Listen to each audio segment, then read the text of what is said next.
Agenda. First up is B1, the one-to-one iPad pilot program. Dr. Cash. Thank you very much, President Parker. And I'm going to just give a brief overview and then hand it off to people who have a lot of expertise in this area that are going to walk us through the work that we have done, the work that we'd like to be able to do. I'm going to start with a small statement that I think is appropriate, and that is I believe that society is actually counting on public education to close the digital divide, to prepare economically disadvantaged students for a world that expects every individual to have basic computing skills. So from my perspective, it makes perfect sense that the closer we can get, that schools can get, to the individual computer usage, the better we can prepare all of our students for the future that awaits them. I also think that we're moving to what I would call ubiquitous computing, in which all students have access to a variety of digital devices and services, including computers connected to the internet, mobile computing devices, whenever and wherever they need them. I think that idea is more focused on many-to-many than on just our one-to-one or our one-to-many. And I believe it also includes the idea of technology always being available. But technology is not the focus of learning. I believe that both teachers and students are active participants in the learning process, where both teachers and students critically analyze information, create new knowledge in a variety of ways, both collaboratively and individually, where they communicate what they have learned, both teachers and students, and they choose which tools are appropriate for a particular task in communicating and solving problems. A potential argument for one-to-one, I believe, follows from the fact that public education's core function is preparing students for the world they will enter as adults. And that world, I believe, will be one of ubiquitous computing. No matter where kids go, no matter what they do, it will be there with them. And interestingly, I think a one-to-one pilot educational initiative is really a disruption of old teaching and learning patterns and a gradual move toward teaching and learning, the teaching and learning requirements of the Common Core. And this year, we had this past year several requests from principals wanting to implement one-to-one learning environments in their schools. As board members will recall, that led to a voluntary meeting with all principals interested in a one-to-one program at their school. And following that meeting, those principals that still wanted their schools to participate, that led to staff meetings with district staff and all of the teachers and classified staff at those schools. And from that, we came down to identifying what we believe would be our 4 schools that were most ready to move forward in piloting a one-to-one mobile device program. I want to remind the board that we used a template in making that decision that was based on 4 very important issues. 1, leadership, and mostly we looked at principal leadership and teacher leadership. 2, the infrastructure that was already in place, not just the technical infrastructure, the networking or the hardware, but the learning infrastructure that was in place. We wanted to make sure that we had teachers and students already engaged in learning that would fit well within a technology learning environment.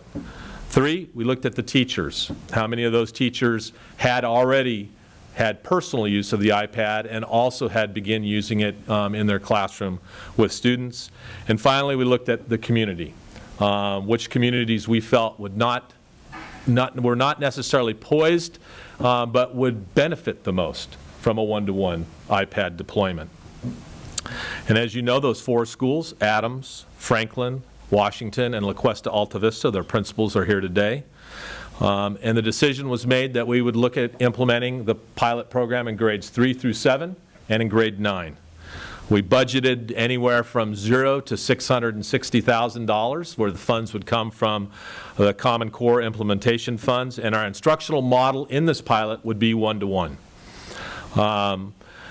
We are prepared, and I really want to make this clear, to learn a lot from our pilot program. We aren't wedded to one-to-one being the only method of creating a technology learning environment. And we may discover, because we have a lot of control schools happening simultaneously with iPad carts and 2-to-1 and 3-to-1 and 5-to-1, a better instructional model. But we know that we're not going to be able to understand that unless we actually engage in what we think would be some deep learning through our pilot schools in a one-to-one implementation.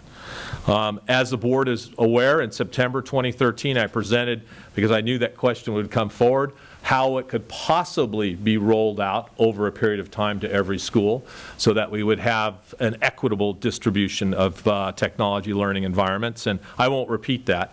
But what I will say is that both from the questions that individual board members have asked and from the information that we've gathered, we've determined that we're going to survey every teacher in the district as soon as they return from winter recess. We've developed what we think is a really great survey tool. We took a lot of it from other districts. And from that survey tool, we're going to make some decisions about which schools we think are in the best position to go next and when that next would be. And we'll certainly share the results of that survey with you once we get them. But we thought it would be good to hear from every single teacher in the district. And I'll be very frank and tell you, because we are experiencing a disconnect, because we're hearing, and maybe we're just hearing from the loud minority, but the people that we're hearing from are enthusiastic, ready to go, wondering why it can't happen tomorrow.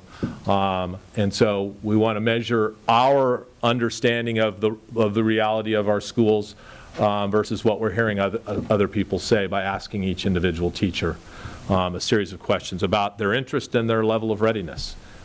So we should have that data probably, I'm going to say, by the second board meeting in January. I don't think we'll have it by the first board meeting in January.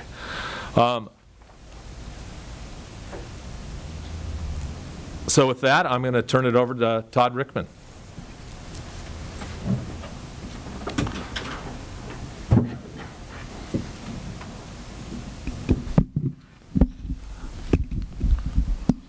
Good afternoon. Is it on?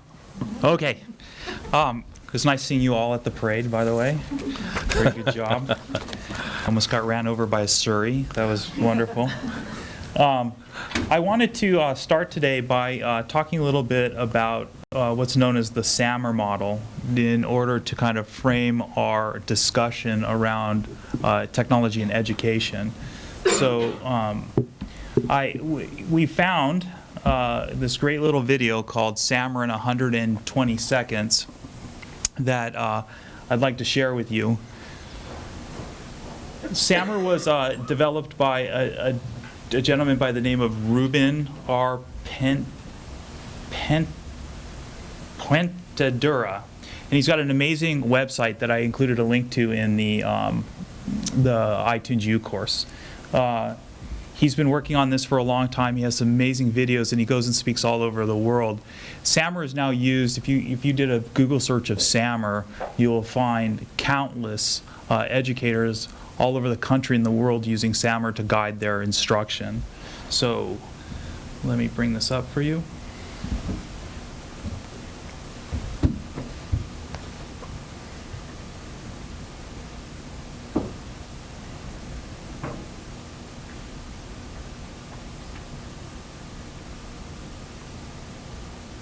So I tested this like 6 times before we were starting, and it worked every time. There we go. This is the SAMR model in 120 seconds. The SAMR model is a framework that provides a lens for viewing technology integration in the classroom. The first level is substitution, or the idea that a block is a block no matter where it is or how you access it. This would be like using Google Docs as any other word processor. The new tech replaces the old tech, but it does not change the task. The next level is augmentation. At this level, the tech is still a substitute, but provides more functionality as students work to complete the same task. The ability to share your Google Doc in one click and the fact that it saves to the cloud automatically and provides you access from anywhere is an increase in functionality. The next level is modification. Here the ball really gets rolling because the technology is used to redesign parts of the task and transform student learning. Students collaborating on one Google Doc and using the comment feature to provide instant feedback is an example of modification. The final level of SAMR is redefinition. At this level, we're able to design and create new tasks that were once unimaginable. By shifting our perspective from technology just being another block or substitute, we're able to truly start imagining the possibilities. An example of redefinition would be connecting to a classroom across the world through students sharing Google Docs. They would each write their own narrative of the same historical event, using the chat and comment section to discuss the differences. Then students would use the Voice Comments app to discuss the differences they noticed and embed this in their class website as a culture walk. To recap, substitution is the same task, new tech replaces old tech. Augmentation is the same task, but the tech increases functionality. Modification, we're able to redesign parts of the task. Redefinition, we're able to create new tasks once unimaginable. As we move from substitution to redefinition, we're moving from enhancing to transforming student learning.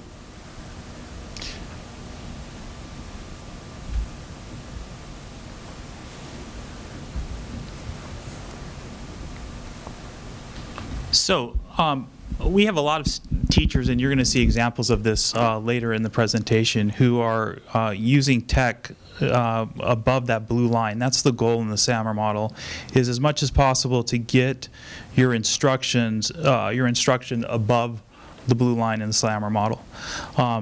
And we have teachers doing amazing things already. And again, later in the presentation, we'll have two people who will show you some of the things they're doing.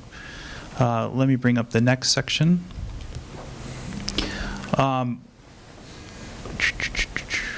Sorry, I'm overwhelmed by technology.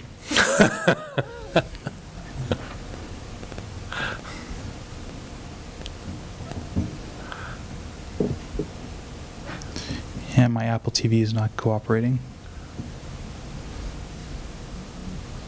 Or the projector.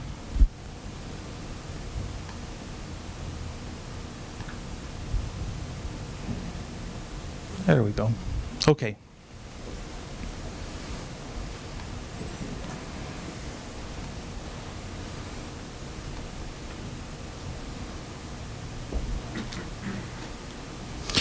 So before Dr. Cash starts, I wanted to show you an example of some of the things our teachers are doing with SAMR right now in classes.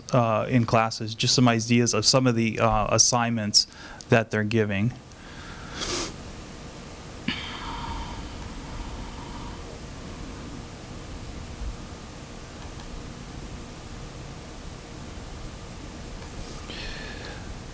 So here's some of what they're doing. So if you see in substitution, they're using digital gradebooks, whiteboards, apps, video presentations, augmentation. Now this is taken directly from things that we've observed in class and things that teachers have sent us.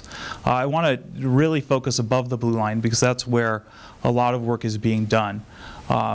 Organizing digital annotations, using a digital gradebook as an intervention tool, which is one of the best things about EDU actually, is our ability to intervene with students who are struggling early on and catch them before they fall through the cracks. Collaborating on word processing documents and commenting. Expert interviews, video presentations, distance collaboration, which you're actually going to see later today. Wikis, using a flipped classroom, and then being able to give individualized instant feedback in a matter of seconds in a class. One of the teacher's favorite apps to do that is, what's the one, Kelly, you were showing me? That's okay, the app that you showed, Nearpod. And then redefinition. We have teachers who are actually writing their own interactive digital texts. They're using the learning management system. They're using Google Docs posted to a website and creating simulations. Students are writing blogs and posting on forums regularly. So with that, I'll turn it over to Dr. Cash, who is going to cover. What are you going over, Dr. Cash? The original timeline. Yes, the original timeline. Our original timeline had us starting the pilot program this fall. We're obviously beyond this fall, since we're now into winter. And now we're looking at hopefully starting it sometime in February. Original timeline also had the rest of the schools rolling out in the fall of each year. We're not as wedded to that rollout as we were a couple of months ago. We'll see how it goes, but we really would be interested in having as much time to learn as possible, and maybe the rollout is winter to winter as opposed to in the beginning of the school year. There's a lot of things that happen at the beginning of the school year that may make this sort of rollout a little less stressful for parents and students. Though there is a lot of support in our community to have it, if possible, before the winter holidays. Because we heard from a lot of families that they really thought this would be an excellent gift that they could give their family as a present. So those are things that the original timeline, we were pretty lockstep in how we thought it would draw out. But what we really want to do is take advantage of the idea of a pilot and learn from that. The things that we've done since we spoke last is we've surveyed all of our students, we've surveyed all of our parents, we've surveyed our teachers, we've found out some very valuable information about our families' interest in whether we presented them with 3 options: a lease purchase option, a bring your own device option, and a district provided option. And we got good hard data on what each individual family would want to do. We also surveyed our students in relationship to who has internet at home and who does not have internet at home. And it's interesting because I would say we're probably about 70%, I would say, amongst our 4 pilot schools, maybe a little higher, maybe 75% have internet at home, and about 25 to 30% do not have internet at home. So we've had a lot of discussions about how we can create hotspots in our neighborhoods, what we will do in relationship to maybe having some very robust access points at our school sites that might have a larger coverage area than the more traditional access points.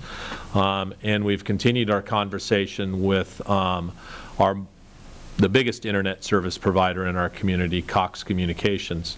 And as Mr. Herron knows, because he was at that meeting, there's a strong belief that there could be some movement towards a greater allocation of internet resources to our economically disadvantaged community if our business community and our education community joined together, just like they did 17 years ago in relationship to computers for families. So we felt that if we were at 50% no internet access, that we would be looking at a very different instructional model, but we really feel very strongly we're at a significant tipping point as far as access goes with the number of students that will have it at home, and with the options that we can create, if we need to, for internet use outside of the classroom, that we can create opportunities outside of the school setting. So that's the work that we've done.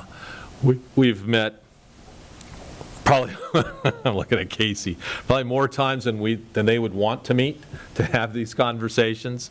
But we've created frequently asked questions that we're prepared to post on the website that would be available for parents. We've, as you'll see through the presentation today, developed a lot of tools that we think will be useful in rolling out the program, though understanding that we aren't going to be perfect in this distribution rollout if we move forward. We'll learn from what we do, and it may look slightly different as we move forward. So with that, I'll give it back to Todd, who's going to talk about the state of our wireless. So this is actually a subject I'm very excited to talk about, because I think there's a lot of misinformation about the state of our wireless network. We have almost 100% uptime on our wireless network. We very rarely have outages. One of the things that is a mistake that people make is they assume that not being able to mirror their iPads to their TVs is a network issue. That is not a network issue. It is an issue that Apple has identified as a bug in iOS 7. iOS 7 is about to release, they're about to release a new update, 7.1. I actually have a beta version of it that I've been testing at home that doesn't seem to have the issues with mirroring. So often teachers will get frustrated and say, the network's down, the network's down. The network is not down. They're unable to mirror their iPads to their Apple TVs. Anytime that we have a network outage that affects more than just a handful of people, we write a postmortem to explain what the issue was, how we resolved it, and how we can keep it from happening again. That we have 2 this year that we've had to write. And also we tweet out anytime there's a major network outage, and we just have had none. The network is incredibly stable, more stable than it's ever been. So I always am dismayed when I hear people say we have network issues. We do not have network issues. We have an incredibly stable, and not only stable, but fast network. Ever since we made those changes about putting the firewalls at the sites, our speeds have increased tenfold. So our network is in great shape. We have some issues at Franklin. Just a moment. Yeah, I'm sorry. Okay. All right. Oh, I'm sorry. Go ahead. No, you answered that. Oh, I was going to say we have some issues at Franklin that are hardware related, and then also site related in that we have some loops that teachers have hooked up computers, and we're identifying loops on that campus and removing them. But they also have a failing fiber core switch that we've already ordered a new one for that we'll be replacing shortly as soon as it arrives. So do you guys have questions about the network itself? Any questions at this point, board members? Ms. Limon. If we're not having network problems and it's the connection between the iPad and the TV, how do we communicate that with the staff? Because even in the last month, I have to tell you, the people that I've been talking to are convinced it's a network and are convinced that we simply don't have the capacity to handle. Yeah, they are completely wrong, and I can only do what I can do, and I've sent out email after email after email. I even went to the SBTA rep meeting and relayed that same information. So I am trying to get that information out as much as possible.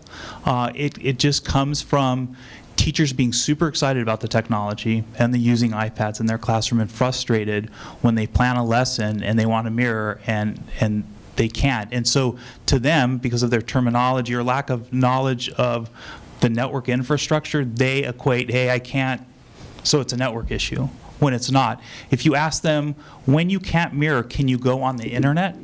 Ask that question of them, and the answer is always, yeah, I can go on the internet fine. It's not the internet that's the problem, it's I can't do my thingy, I can't mirror.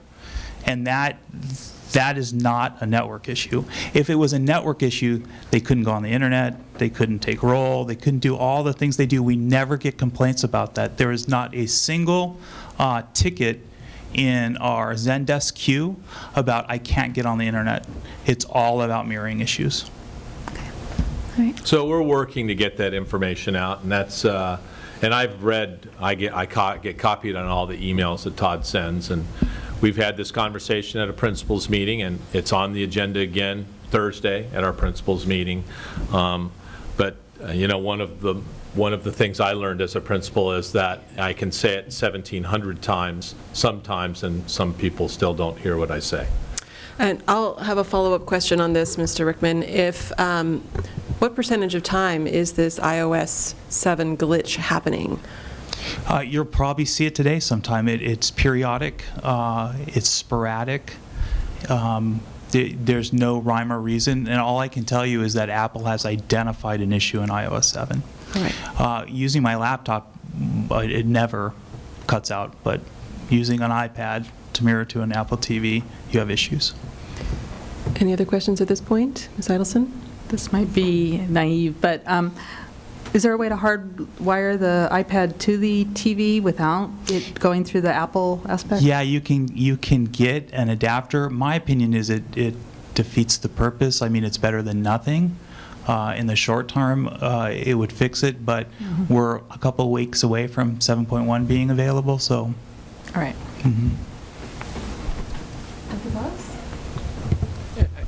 I still get very concerned about this whole aspect of what people's perceptions are, because it is important. I mean, I look at recent articles that have come out in the LA Times about LAUSDs, and I'm sorry to bring it up, but it's true.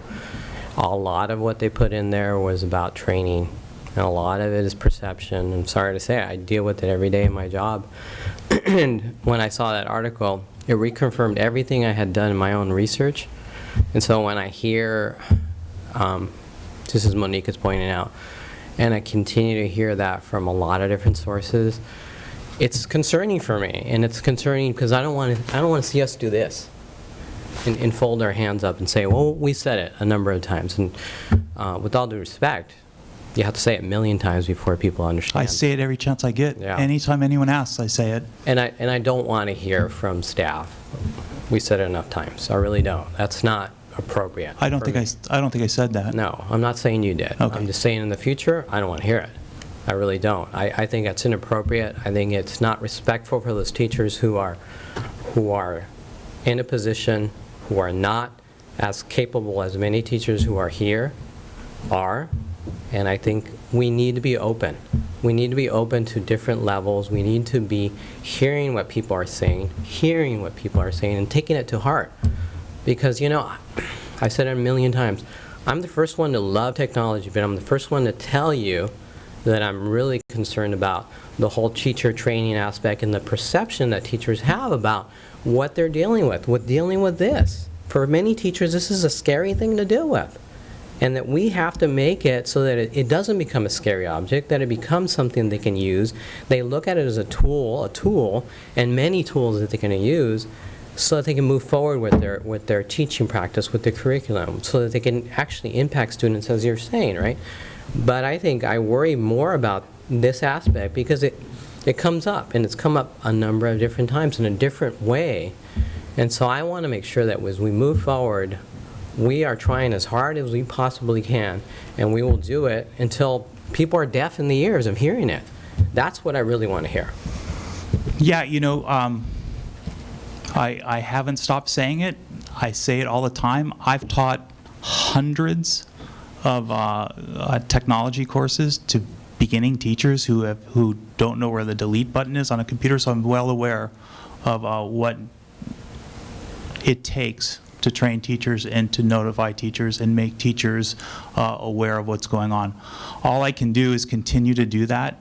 I unfortunately cannot get out to sites and do the training myself as much as I would like to, although I still do that at times. And so we rely on teachers reading their email, which not all of them do. We rely on our tech coaches and our integrators spreading the word. And I know this, that a lot of times, despite our best efforts, people don't get the message. And that doesn't mean we quit. I wasn't suggesting that. I was just saying that we have said it a million times, and we will say it 2 million times if that's what it takes. And I'm not suggesting that you are the sole responsible person. What I'm saying as a district is that site administrators, as we as a board, as a superintendent, we all have to be consistent about our message. And part of that message is to make sure that everyone hears what we're saying, is that we understand what the pressures are in the classroom. We understand that this is one more thing amongst many other things that are expected to implement within the next fiscal year. And for many teachers, this is one more thing that they don't really want to deal with.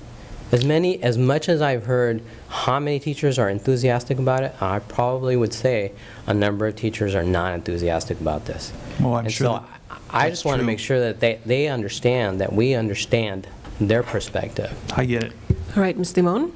And I think I just want to better articulate, why I initially brought this concern up. And part of it is I feel like our teachers need to be confident in the system in order to deliver their class lesson in a confident way. It's a new process. I have confidence in our director, Todd Rickman. In the back of my mind, I have felt that the department has been understaffed.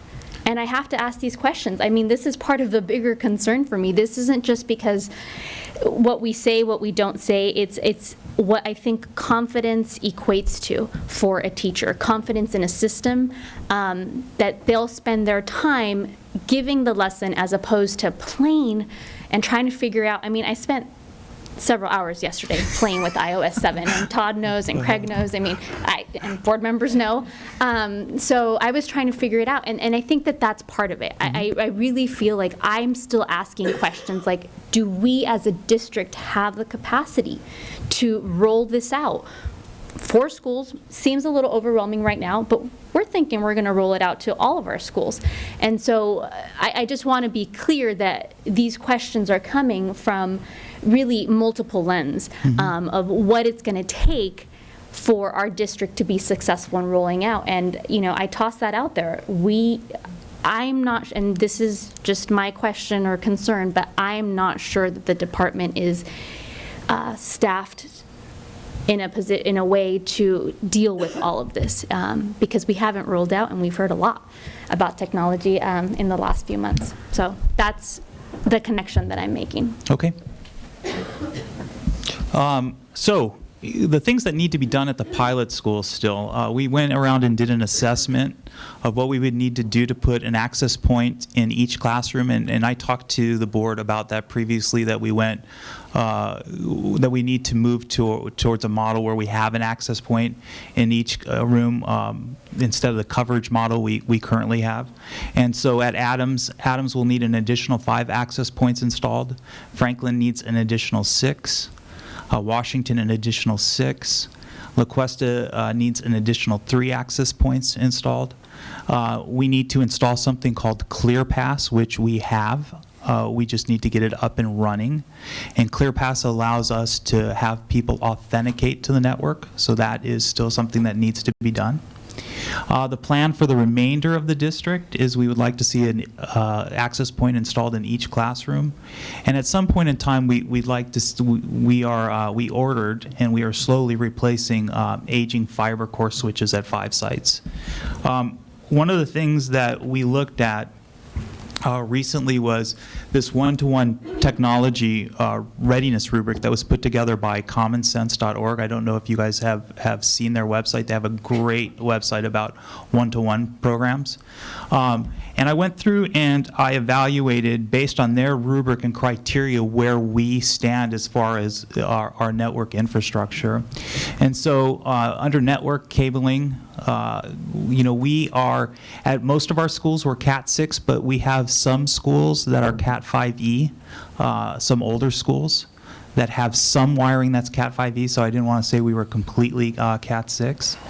Our IDF to MDF connections, our fiber in our schools are older. They're capable of doing pretty fast speeds, I think as fast as we'll actually need, but we would need more fiber runs to get to 10 gig connections between our IDF and our MDF, so our main switches on a campus and then out to external areas on a campus. And if you'll pause there for a moment, Yeah. Mr. Rickman. Mr. Herron? I'm just curious, is there a way to make that larger? Because I know our TV camera can't pick it up that small for the public. Thank you, and I can't either, so thank you. Yeah, no problem. But everything else, we pretty much knocked the ball out of the park. We're way ahead on most of these.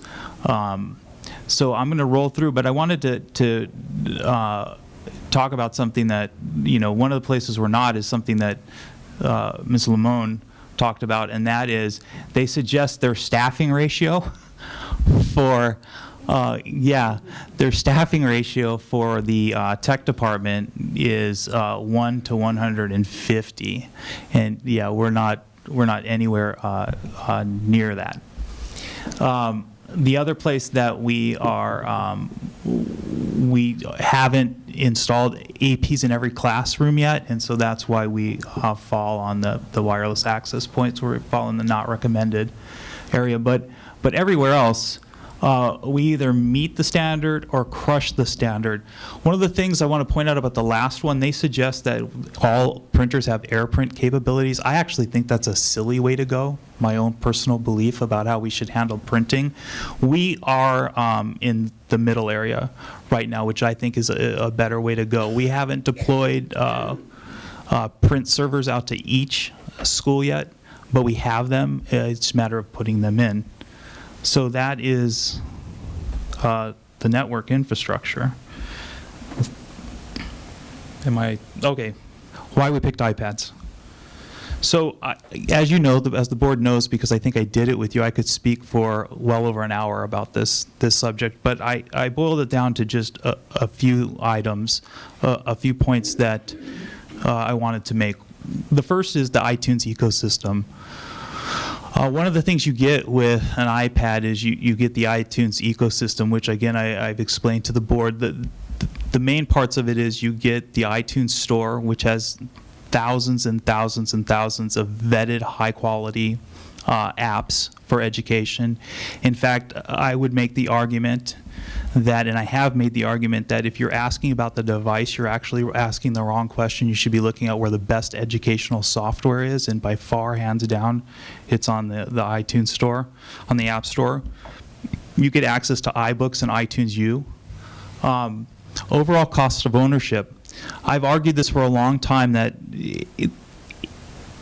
while the iPad might cost more than some other devices out there, the overall cost of ownership is actually less because of management. Now, this actually borne out to us. I was meeting with the MDM provider that we have chosen, the mobile device manager, that we have chosen, a company called AirWatch, and they actually charge more to manage Google and Windows. They charge you more per device because of, how did they describe it? That anytime you want to do anything on a Windows device or a Google Chrome device, it's a hack, because there's so many different vendors of hardware that they have to code for all of that, rather than just the vendor who makes, or rather than the company that makes the software and the hardware. It makes it very easy to be able to manage the devices. And so if we did choose another product, we would be paying more to manage them with our mobile device manager. Opportunities for collaboration. One of the really exciting things about the iPad is Los Angeles Unified is not the only huge school district that is going one-to-one with iPads. Chicago, New York, we could go on and on. So the ability for our teachers to get on websites, to collaborate via email, forums, wikis with other teachers that are using iPads every day in instruction is tremendous. So opportunities for collaboration. I spoke a little bit about iTunes and iBooks, and then monies for training, money and training already invested. One of the things that you're going to see, and I hope surprises you, is the amount of training that we've already done throughout the district with iPads. I know that for the board, this is a fairly semi-new conversation that we've really been looking at this, but for some of us, we've been doing this since 2010. Trainings and working with iPads in our classroom from the time they were released.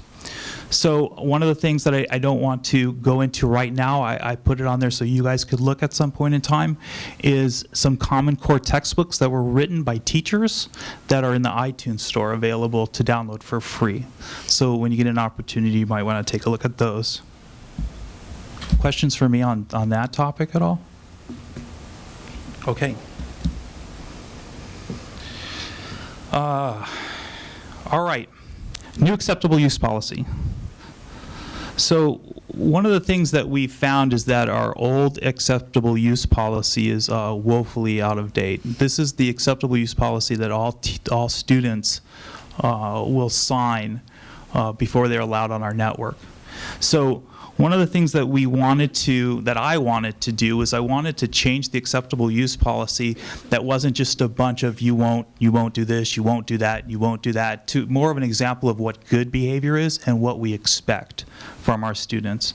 Most of this is not my creation. It's taken from suggestions from a lot of good other acceptable use policies that were on the Common Core or on the commonsensemedia.org website. It had a list of acceptable use policies that they felt were ideal were exemplary, so I took pieces of all of them. One of the things we did is we started off with a SBUSD technology values list that talks about our values as a district and the responsibility of the students to meet those values. And then when you actually get to the acceptable use contract, we created one for elementary students and one for high school students. They're slightly different. The design of the acceptable use policy is that a parent would sit down and go over it with their student, go through all the points, read it to them, and then have the student agree to assign it.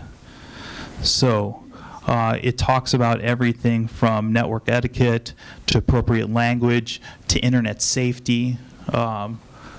So it's all encompassing. And again, it's just a draft, so any input that the board has or anyone else has would be greatly appreciated. And it will be in Spanish and English. Questions?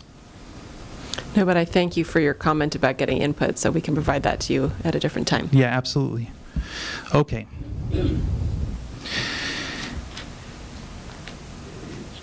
So this is Meg and I, so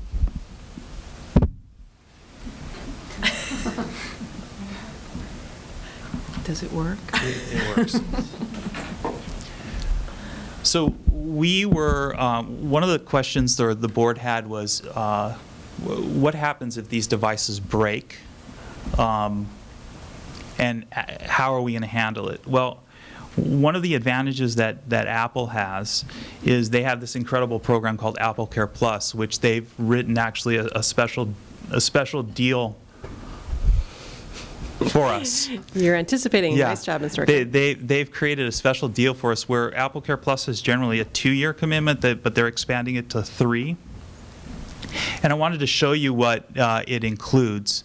So it includes iPad hardware product and accessories, battery including depletion of 50% or more of the original battery specification, iOS direct mail-in, Apple authorized service provider, or walk into a retail store. Any parent, any student can walk directly into a retail store or send their device in to have it fixed. One of the things that we're hoping to do is become, and we're going to be able to, become an Apple authorized service provider for iPad, so we can actually go out to sites and collect damaged devices, repair them ourselves, send them into Apple ourselves, and then get them back out to the students as quickly as possible. Apple generally, their turnaround time, and I know because I've been dealing with Apple TVs, you send them a device and the next day you have a replacement, so they're pretty amazing. So accidental damage, it doesn't matter if you used your iPad as a skipping stone, dropped it in a pool, stepped on it, put it on the top of your car and drove away with it. They will replace an iPad for a $49 deductible 2 times during the life of the policy. And that's where you see also the cost of replacement 2 times. Repair turnaround is it ships next day over iOS Direct. For loss and theft, they're going to include spares on 1%. So for every 1,000 iPads we order, we'll get 10 iPads as replacement ones on Apple's dime that we can swap out. All the rest of this is just Apple history, but here's a couple of very interesting facts. Customer technical support, phone support. Anytime a parent or student has any issue with the iPad during those 3 years, they can call the 1-800 Apple Care number and receive help. Whether it's software problems with the iPad, whether they don't understand how to use numbers, they can call. Any issues they're having, they can just call up, dial. We will give them an SBUSD PIN code that they will use, and unlimited amount of calls. And the other thing that the district gets is a dedicated administrator for our Apple Care account. So instead of calling and having, being flopped around to a bunch of different people, we actually would have a specific person that we call every time. All right, Ms. Limon. Just a quick question. The $49 deductible, the district is paying that, correct? Or No, the parent would be responsible for that, and we'll talk about that a little later in the presentation. And again, this is all just planning. We can Okay. do whatever the board would like to do. All right, thank you. Yeah. One of the other things that I'll talk about a little bit later in the presentation also is that, I guess I'll just move this back over here because I'm cranking my neck. One of the things that you get with Apple Care Plus, and this is really important and it's brand new with iOS 7, is it's called auto-enrollment. So they auto-enroll the device into Apple Care Plus before it ships. Here's what it gets you though. That if the device is stolen, and the device is marked as stolen, it becomes what Apple calls a brick. Do you guys know what a brick device is? It means it's unusable. There's nothing you can do to bring it back to life unless you have the code the district has to bring it back. So all it'll take is a few of those iPads to get stolen and people to realize, okay, that's no good for anything anymore. It's an incredible change in Apple's way of dealing with theft. It's something that came out of police departments actually going to Apple and saying, we're dealing with a lot of theft issues. Is there anything you guys can do to make them less attractive to thieves? And this is what they've come up with, especially New York City. If you do a search about New York City and iPads, you'll get a lot of information about how Apple designed this to deal with some of the complaints specifically coming out of New York City. Questions about that? Any questions? And I'll just, in terms of your pacing, let you know you're about halfway through the time that we have allotted for this. All right, I'm trying to go as fast as I can. Let's see. All right, so some of these things I'll just really blow through. What will you get with the iPad? You're going to get a cover. It'll come loaded with all of Apple's creativity apps, which includes Keynote, Numbers, Pages, GarageBand, which my kids love, iMovie, and I'm missing one. We are going to have to buy keyboards as a district for testing. We've chosen a Logitech keyboard. You can look it up. What's really nice is it's not Bluetooth. It plugs right into the bottom of the iPad, so there's no pairing or charging of keyboards, so on and so forth. So we can talk about iPads at a later date. There's information actually in the presentation that you guys can look at about the keyboards. And now I will turn it over to Casey to go over the survey results.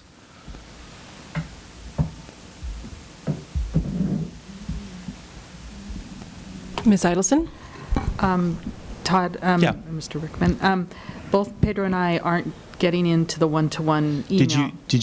Did you register? I just did. Okay, but- let me then get okay. on my computer and Okay, thank you. enroll you.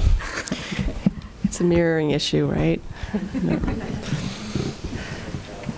So these are the survey results that were collected from the 4 pilot schools.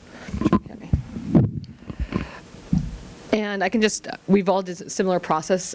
We met as a staff and then we met with the parents. Most of our meetings, all of our meetings happened in the evening. I can speak from my personal experience that our first meeting had over 215 people. And at that time, we asked, before you leave, please make sure that you fill out a survey and just give us your, what you're feeling at this point without any commitment. And I can say within about 15 minutes, I've 80, 90 parents coming, asking questions, a lot of the same questions that other people have asked.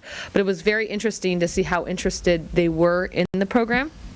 Since then, we've had future surveys going home as far as internet use at home, as well as we've had Wendy led our first iPad basics training for our parents in English and Spanish, and we had over about 120 parents there as well, and we had iPads there for them to look at. We were very excited about our results. From the district-owned iPads, of those 9%, 4% of those families were actually leaving at the end of the year, and so it was really nice for them to have that understanding that I'm not going to be here through the 3-year commitment, and so because of that, that's why I'm not signing on.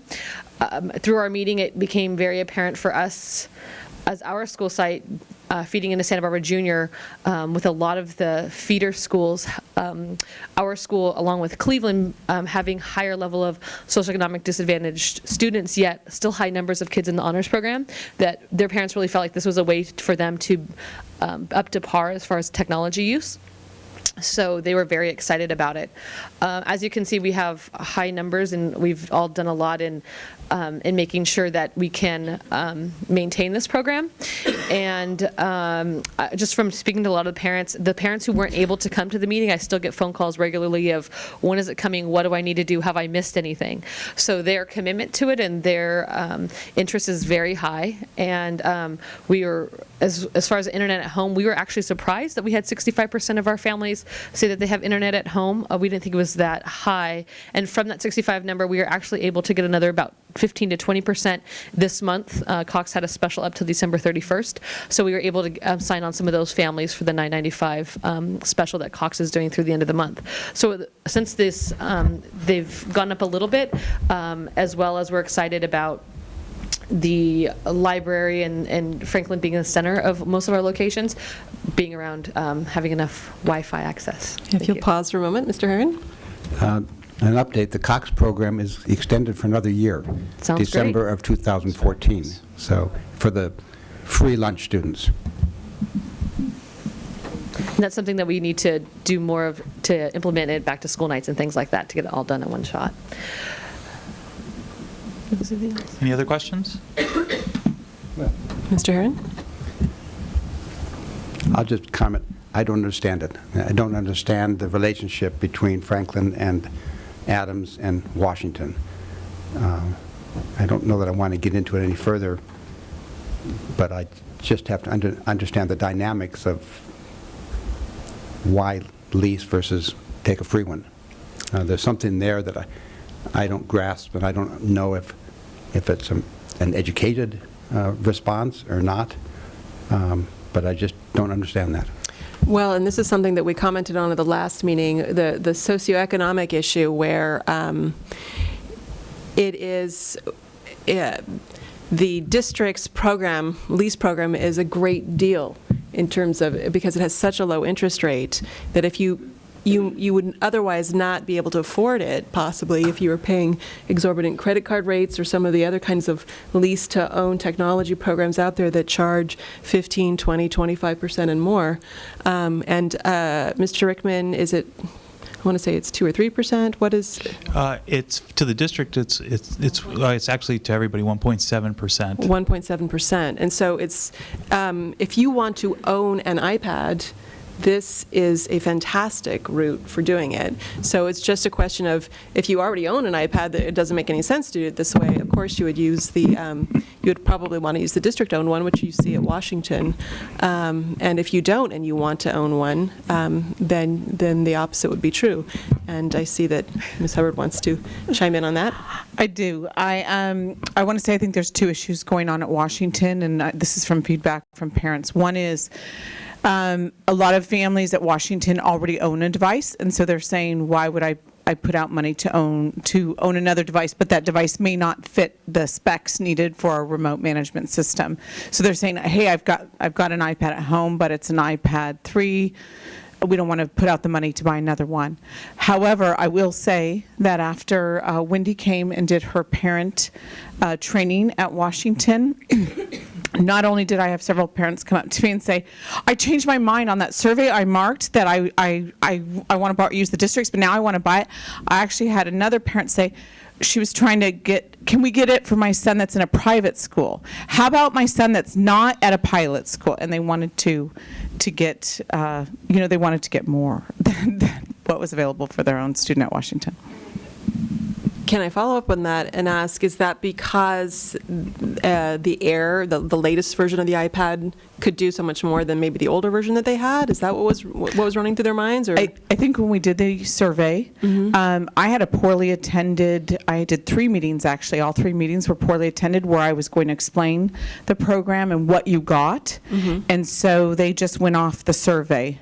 And it was misinformed survey. They didn't have all the information. I think once we roll out the program, I would see many more parents opt to purchase their own, seeing what the benefits of the purchase plan would be, that low interest rate and the AppleCare Plus program and whatnot. That's just my feeling from the input. All right, thank you. I was at McKinley's ELAC meeting this morning, and after several parents being very upset with me that McKinley was not chosen as a pilot school, and they wanted to know more about it. Every single parent in that room wanted to buy one, asked the same question: is there a way that my family can participate in the purchase program as well? It was interesting. Yeah, something else That's for been us a to common think about. phenomenon at the schools not selected. I have a group of parents that yell at me. All right, moving on. Okay.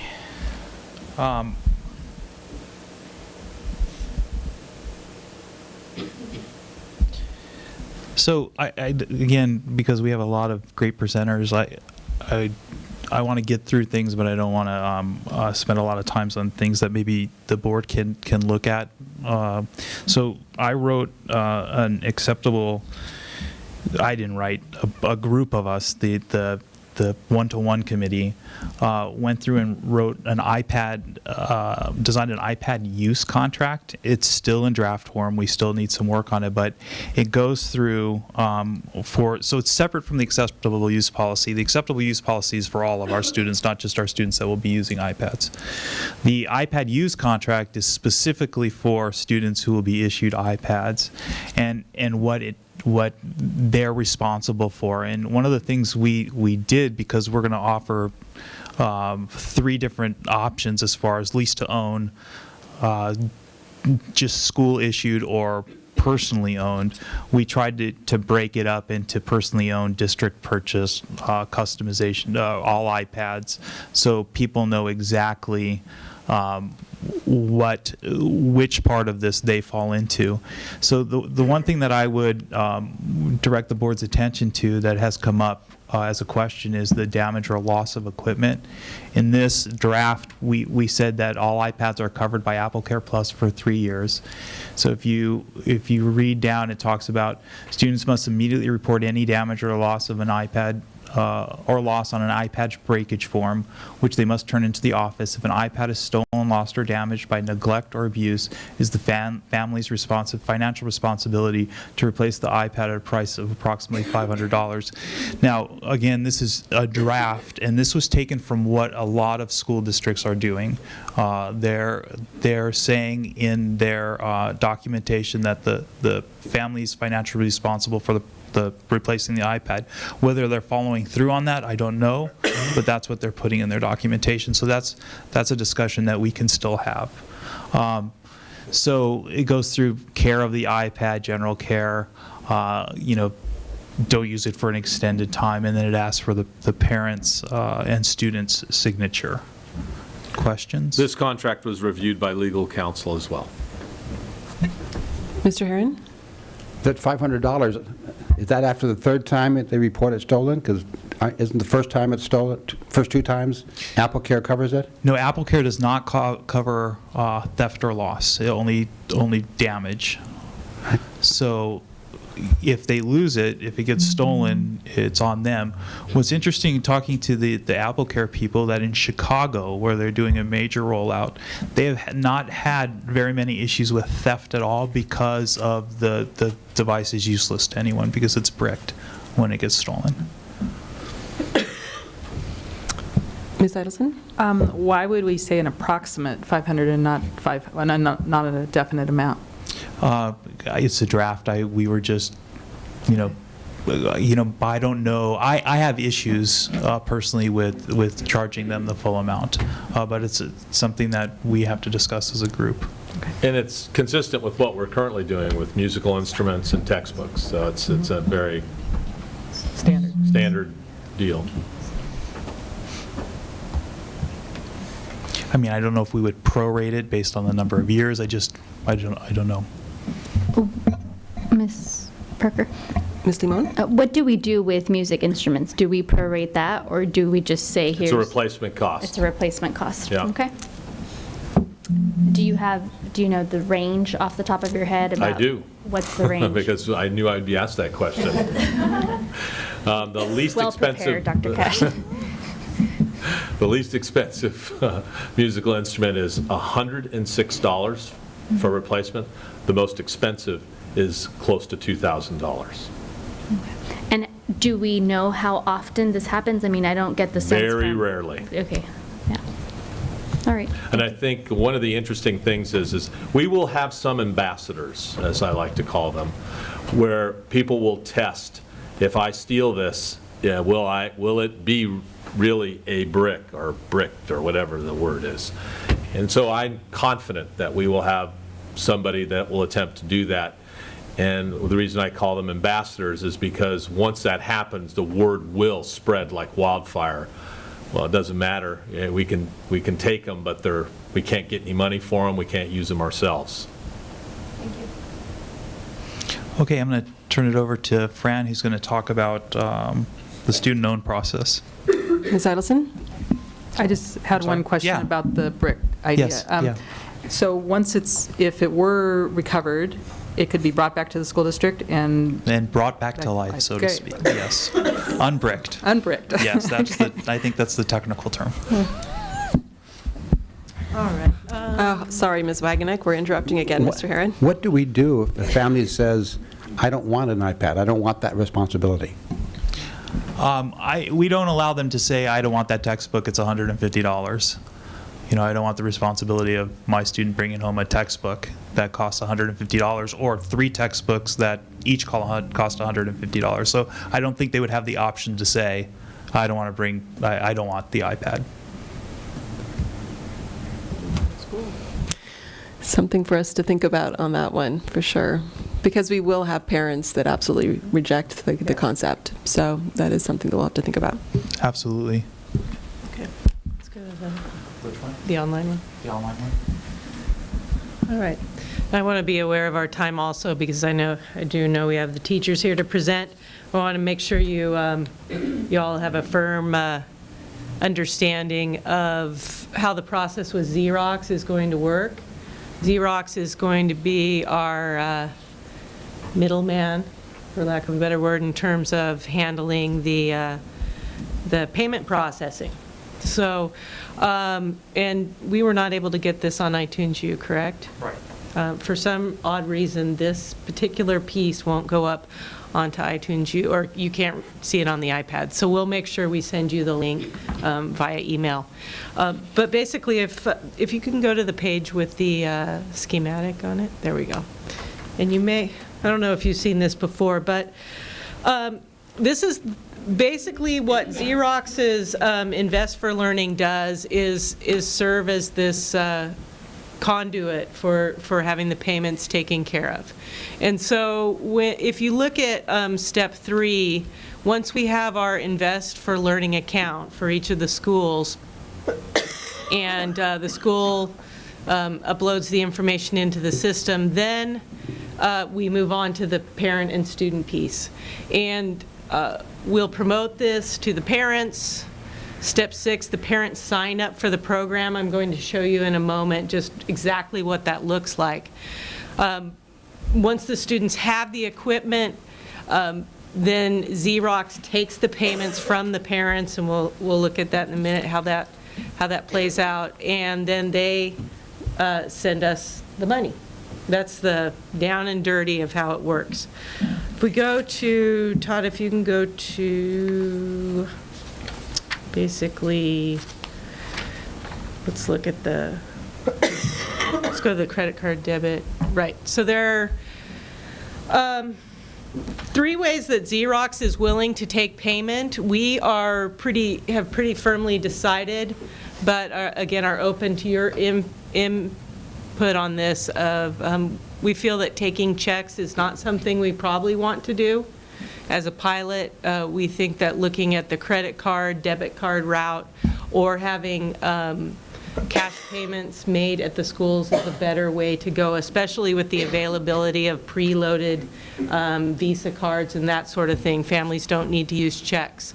And one reason for that is that Xerox will, if a check bounces, Xerox bounces that back to the district to be paid. So, but those are the two main ways that that parents can make payments.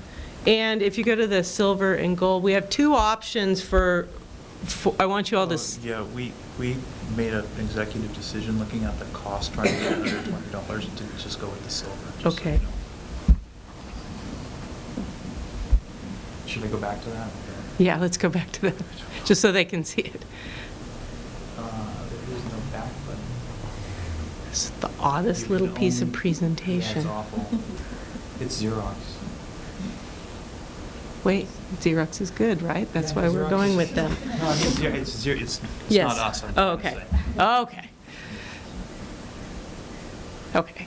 There we go. Next one. So we're going to go with the silver plan. And so the cost will be $500 set up for each school, and then $1.25 per month per account, which we are rolling into the lease payment plan, and you'll see that in a bit when we take a look at that. Basically, what Xerox does is they handle sending the statements. They help us resolve any problems that come up with payments, and they test our system, they make sure everything's running correctly, and so that's what we're getting from them. They'll also, we'll keep a general ledger, so we'll have our accounting piece in place, and so they'll handle all the statements and so forth. Let's go to the page with the login? with the login.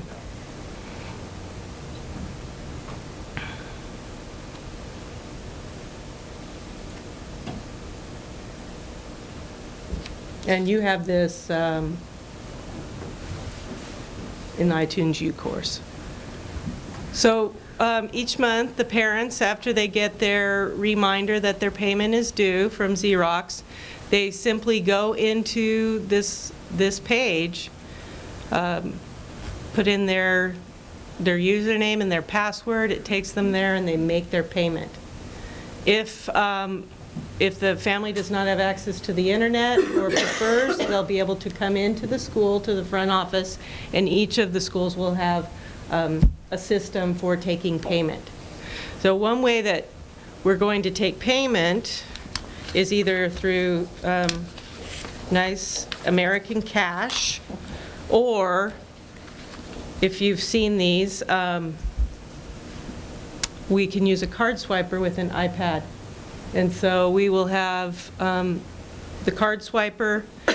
That will take debit cards and credit cards. It's an extra 2.75% fee that will be charged to the family if they opt to do that through the school.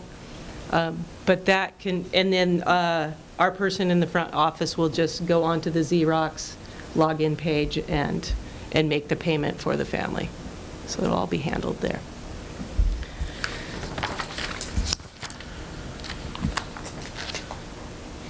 And then finally, we want to take a look at our actual lease agreement. Again, as with some of our other pieces, we looked at what's already out there with other one-to-one programs where they're using lease to own, and we kind of took the best of each and came up with the lease agreement that you see here. If you look, the itemization that we've been talking about throughout the process is there. The cash price of the Apple iPad is $480. We have the tax, the e-waste fee, 3 years of insurance, the gumdrop cover. So the $663 is the total amount that's financed. The monthly transaction fee, that's that Xerox fee we talked about of $1.25, comes out to $708 total. So the credit disclosure is there on the bottom of the first page.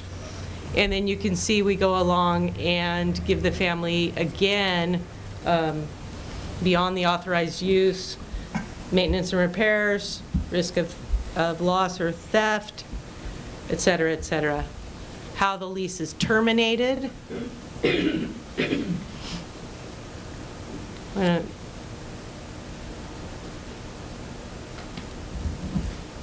and then we have a confirmation of what they received. So the families will fill this out when they receive the iPad during that initial training.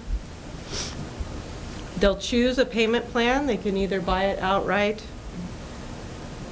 They can put their annual payments in, do semi-annual payments, or do the monthly payments. And we were able to get it under $20, which was our goal.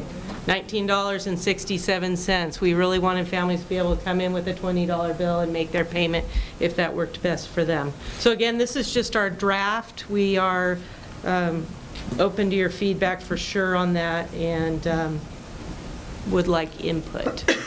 And Meg just notified me that the one-time payment is actually wrong because it would be $45 less because the transaction fees wouldn't be included. Thank you. Dr. Paz? So can you go back up just to that beginning part?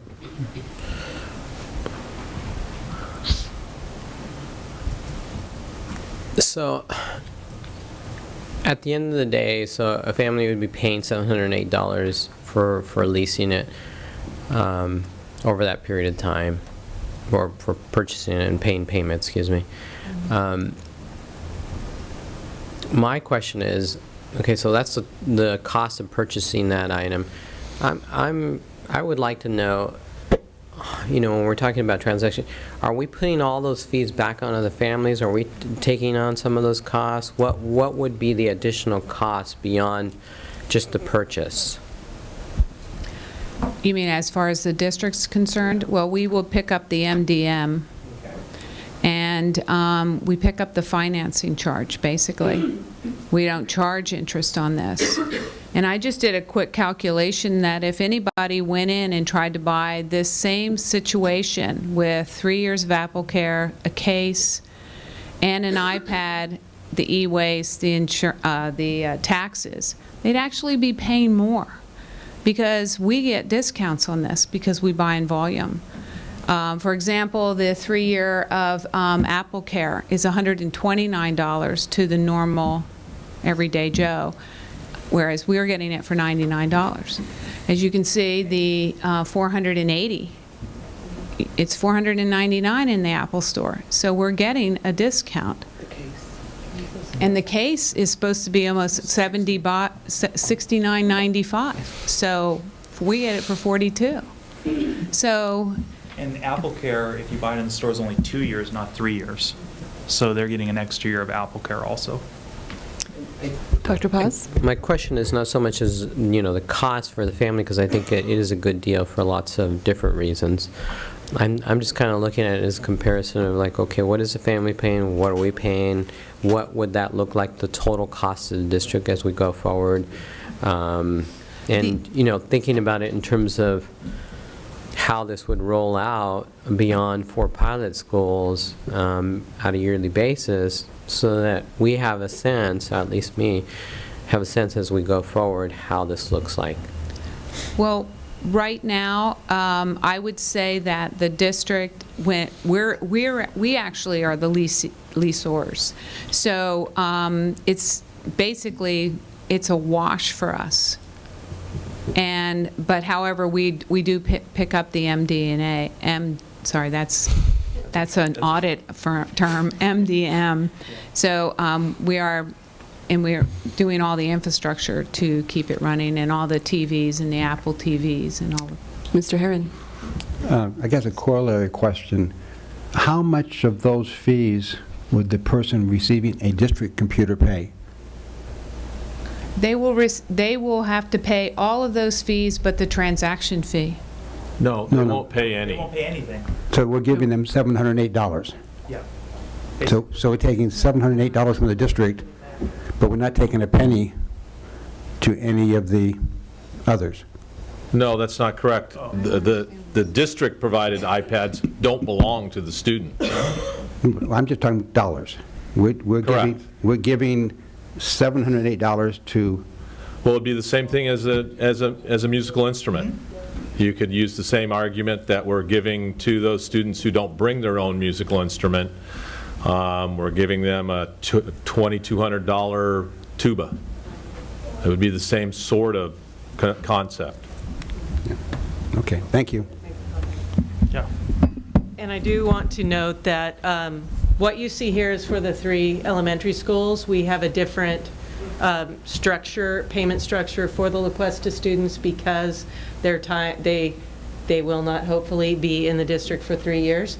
And so we have, in our meetings with parents and students, we've laid that out, an 18-month program, a balloon payment, a different structure, and we can make that available to you. One other thing that parents brought up in our meeting was, well, if we buy this for our student who's in high school now, but I have a student at,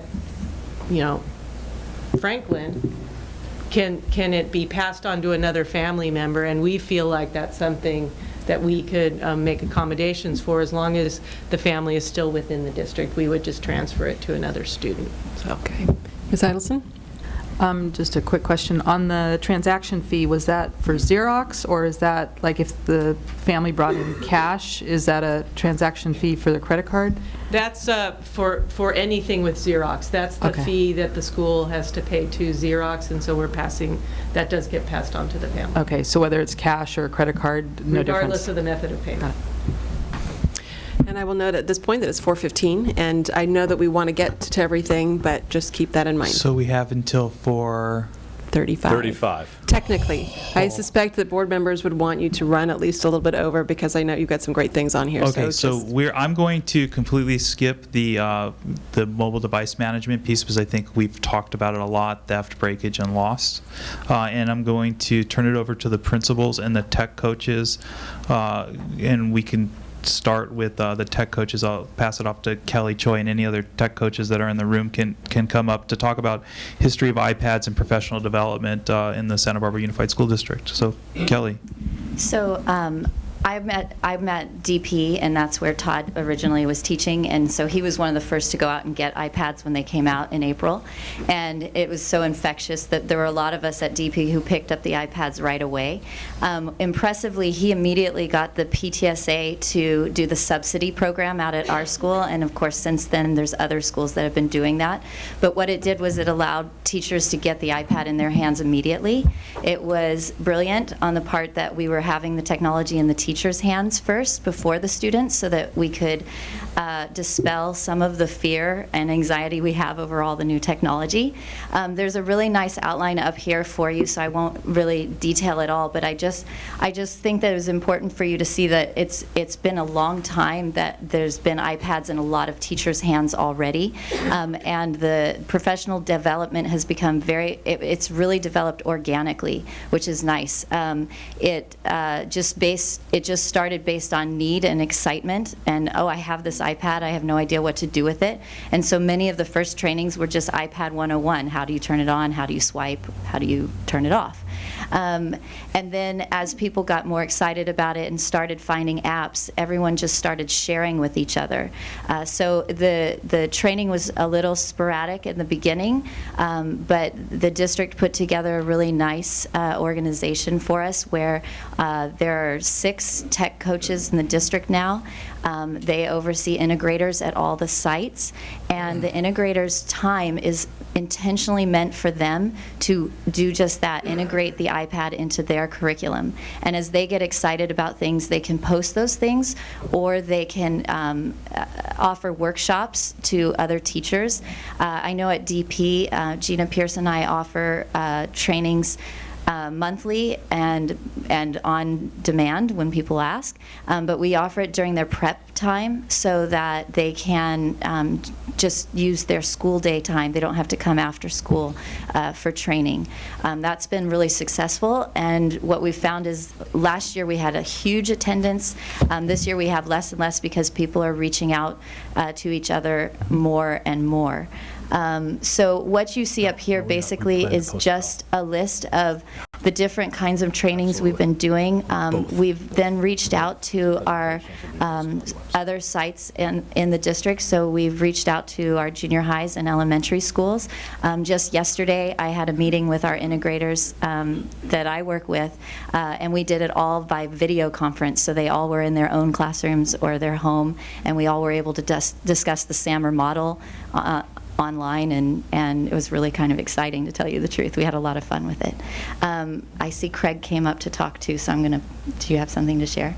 I think one of the things that tech coaches have been working on in terms of professional development is really figuring out and how to support teachers to integrate technology and curriculum and instruction in their discipline. So especially as we move into Common Core and the level of instructional shifts that teachers are making, they're using iPads and all sorts of technology to help students have access to the world outside of the four walls, which is really what Common Core is all about. And that takes a lot of instructional shifts, and therefore it takes a lot of professional development. And the tech coaches are really helping teachers see how to see technology not as a separate piece of what they do with instruction and curriculum, but as how it is integrated and infused together.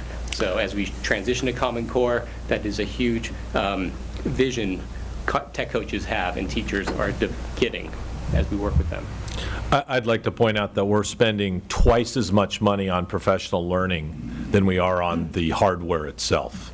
It might be even approaching 3 times as much at this particular point in terms of just dollars that have been allocated for professional learning, primarily in the form of what is the most effective professional learning, and that is the coaching model. So we have, I believe, we've put our money where our mouth is, and we've said all along that nothing will happen unless teachers make it happen. And so that's the model that we're engaged in, is this kind of a ground game where we are working closely. What Kelly said, I visualized immediately, and I see teachers and principals out here, and that is this: I'm coming to your classroom, I'm going to work with you in your room, we're going to use your devices, and we're going to work together on how we can make this happen for you. That ground game is time consuming, but it is game-changing for kids, as opposed to a more traditional model, which has been everyone come together at this one spot with our 32 computers, and you learn how to do this, and then go back to your classroom all by yourself and try to do it, which was never effective and has not worked. So I think it's important to point out to the board and to the public that we're spending a lot of money on professional learning. I would also like to add that the people who are in charge of the training, so the tech coaches and the integrators, are not really your techies. I am not a techie in any way. I'm just eager to try new things with curriculum, and I think that model has been really the best one because it's made it very approachable. I think that most of us that I'm working with aren't seen as the techies on campus, and that makes it feel like, well, if you can do it, I can do it. And it also makes it feel like they can come and ask questions and ask whatever they need to, and that they can express their fears and concerns about the new devices and what we're doing and how we're going to handle it, and that we are there to answer that kind of in step with them, because we're trying to do the same thing they're trying to do. So I think it's important to know that that's also been the design of the support program. Great. Ms. Idelson? When you mentioned that you offer coming to the classroom, just, if they need extra help, how often have you done that, and what have those issues been where they've needed the extra help? Daily. So I meet with teachers almost daily, and it's a variety. Today was how do I move text into a Keynote, and is Keynote the best thing so that because if I want to write on it, should I use PDF Expert instead? Mm-hmm. Yesterday was how I was working with an art teacher, and she was wanting to know how to transfer her PowerPoint into Keynote, so presentations, mirroring, and just different types of apps usually is a lot of questions about how do I get this over here, and it's kind of a puzzle. We never really know, so we try to figure it out with them. Okay, thank you. Mm-hmm. Ms. Murdoch, you need to come up to a mic.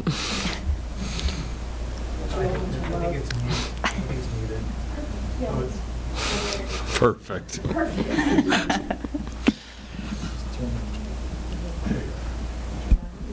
Is that better?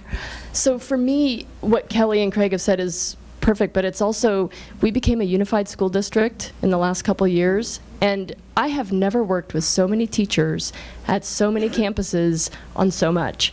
And I think that's one of the best things that's come out of this, is that I'm working with elementary school teachers. I didn't know anything they did. I don't know what they teach, but I can work with Rob and Sean and talk about what they're doing and figure out the technology that works great for them and for their students. And I love that DP and San Marcos and Santa Barbara are working together instead of DP got this or Santa Barbara got that, and why don't we have it? Whereas I'm talking to math teachers and art teachers, and I think that's a fantastic byproduct of all of this.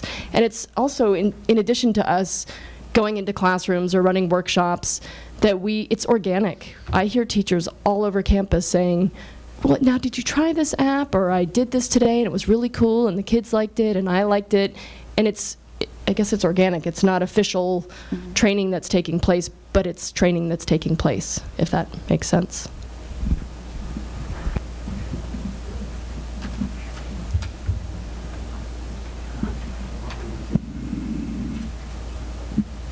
Okay.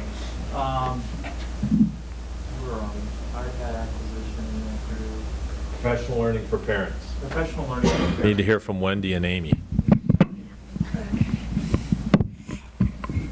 And just to talk about at the elementary level, we heard from the high schools that, like Dr. Cash was saying, a lot of it is teachers supporting teachers, and that's the game changer right there. And when I see the co-teach model happening and therefore creating class size reduction of 12 students because there are 2 students in the classroom supporting instruction, therefore students are getting more support as well, and the teachers are really working together to create dynamic lessons. It's a win-win for both the students and the teachers, because then the creative side, that they're becoming more creators and innovators with technology. And I saw that last week as we did the Hour of Code. I never thought I would ever see students creating their own games, and excited about that at all levels, even down to first grade, and really wanting to see themselves as computer scientists, and therefore creating those, what we're trying to prepare our students to be college and career readiness skills. So I just wanted to say that, and it's just a testament to my amazing teachers that we have here and that they're here today, and also Wendy as well. But anyways, the district professional development plan, what's exciting to me about this plan is that it was created by teachers and really around student learning. And so you asked us earlier in the fall, okay, what is that professional development going to look like for teachers? And so 7 teachers in our district actually supported over 100 teachers at the elementary level with 12 iPad classes. So it was a series of classes that we completed. We're now created another series of classes based off of the feedback that the teachers gave them. Our first iPad Basics Class 101, Pedro, you talked a little bit earlier about just that effective filter that teachers have, that anxiety, and how it's so critical to have whoever's leading that professional development piece to be a listener, to say, I'm willing to help you, and engage the learner, meaning the teacher. And Wendy Mirbot, our curriculum specialist, taught that class, and there were 16 teachers throughout the district that were part of that basics class. And they came and they said, we want another class, but we want you to teach that class. And because of that connection that she made with those teachers, and so she came to me and said, we need another iPad B and C class based on those teachers' needs and concerns and what they want. So this plan is a response to what the teachers want and what are telling us what they want. So with that, it also aligns to our district strategic plan, because we don't want our professional development to be a disconnect from what we're currently doing in our district. So therefore, our performance measures are aligned to our district strategic plan, in that the principals will conduct, I'm going to start with the teachers, the principals are going to conduct the walkthrough trainings that they are currently doing, the observations that they're doing aligned to the California state standards. And in our district strategic plan is that all students will increase 10%, will improve at least 10% on the Smarter Balance assessment. So really, what is that going to look like? So The spring series of classes, 2014, is again based off of those student goals for learning. So student goals for learning as well. What do teachers need to know so students can be proficient in these goals in these areas of learning? So we have the classroom management piece, the MDM, the keyboarding, because those skills are critical, formatting academic essays, saving, file management, print management, email, presentation, keynote, Prezi, research skills, EDU 2.0, and that's extremely important at the elementary level as we are just rolling that out. And in a minute, you'll see that we've also added goals for EDU as well. Illuminate to EDU, academic expectations with rubrics, especially towards writing, and productivity tools, meaning pages, numbers, and keynote that come with the iPad. So then if you look up at spring 2014 at the iPad series of classes, those classes align with those goals in mind. So those classes will happen, and those classes will be taught by the teachers that have requested these classes. They will be taught in collaboration of what it is that we feel, meaning teachers, need to know. The EDU series piece, the teachers really broke that down and said, okay, we want this to be palatable and manageable for teachers, and that what is it that we're going to be proficient in that first year, and then roll it out that second year. And so basically by that third year, all teachers are expected to be proficient in how to use the ins and outs of EDU. So the first year is how to create a class, enroll students, creating a class grade book, assignment creation, grade mapping, and unit management. And they felt like, okay, if we can really be proficient in this area, so that formative assessment piece that is so critical in EDU will benefit students dramatically and therefore increase student performance and academic measures. So this next piece is creating or adopting, should I say, a social digital citizenship curriculum to support teachers and students. So making sure that our students are responsible citizens with their iPad, and what does that look like, and what type of curriculum are we going to adopt that's going to ensure that we're consistent across our message, not only at one grade level, all grade levels, not only at one school, but all of our schools.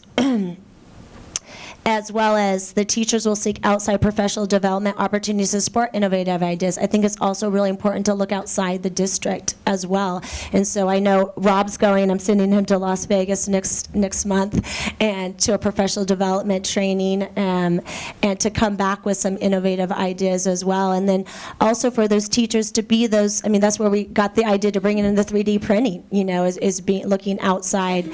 And then also teachers are encouraged to apply and share best practices in technology, and to share these ideas at the technology showcase, to take those risks at the Q conference and say, okay, I can be a leader. I want to be seen as a leader with technology. So the next year with that plan is to refocus those goals that we set for students, basically based on what we see, what is students are making great gains in, and what are challenges. So refocus again those goals. And then the technology integrators and mentors are then really, I mean, they have said this time and time again to me, we want to be the ones going over to the school sites, that the new schools that are adopting, and supporting those new teachers, because we can do it, we want to do it, and they're excited about that as well. And then, and also helping with EDU 2.0 as well. And then focusing on that second year, those EDU goals, meaning curriculum specialist integration. I mean, we've already started that a little bit this year, even though it's our first year of integrating music into EDU. And I was just talking to our music teacher yesterday, and he's like, oh yeah, I'm inputting this in EDU, so that way the classroom teacher can connect what I'm doing in music in a better way. So we're creating more of a thematic approach to education, and that's what the Common Core is all about. Also creating groups and resources and assignment differentiation. So so you can see that the teachers have put a lot of time and thought into what it is that they want and they need. And again, I'm excited because they're leading this charge, and not us as administrators. We're just here to give the support that they need.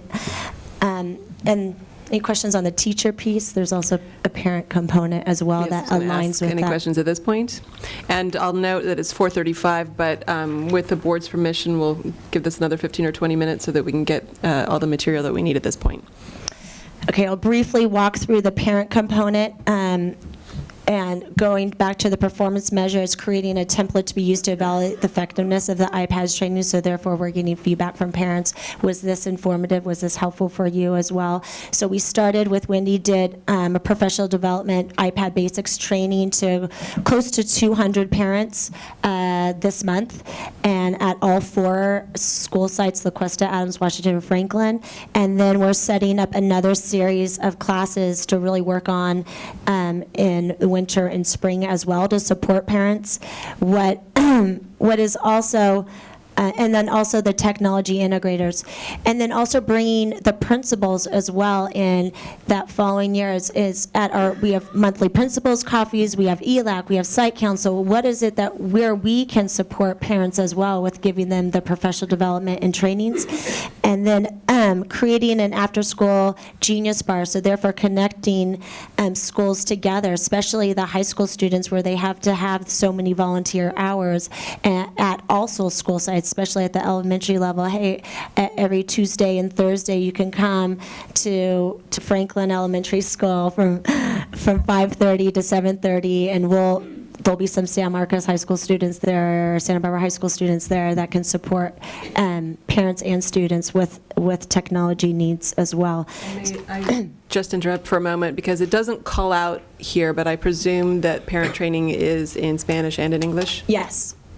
Yes. So anyways, that's our professional development plan. It's flexible because we want it to be based on what the needs of our parents, the needs of our teachers. So it's ever-changing document, but I think we're really excited about where we're going in the direction we're going to support teachers and parents. Thank you. Thanks. Any questions at this point? All right, Mr. Rickman.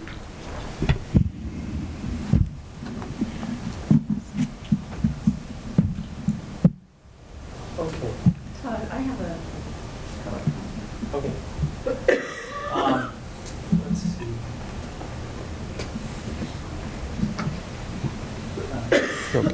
Okay.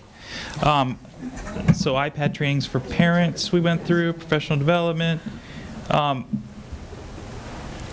While Maggie's setting up, why don't you let me talk about the evaluation Yeah, tool? that's what I was going to have you do, and then good idea. Yeah.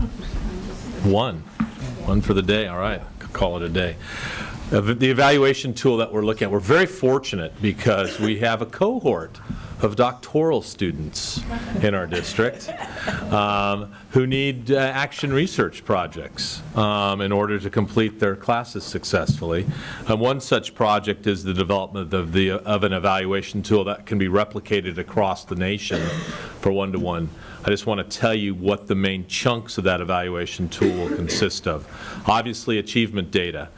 We will, as soon as it's released, utilize both CalMap assessments and formative assessments that we intend to design to measure student achievement. And we'll be very fortunate because we'll have control classrooms all along the way regarding one-to-one. The second area we're going to look at is what range of learning activities routinely takes place in a one-to-one classroom that had not been possible previously.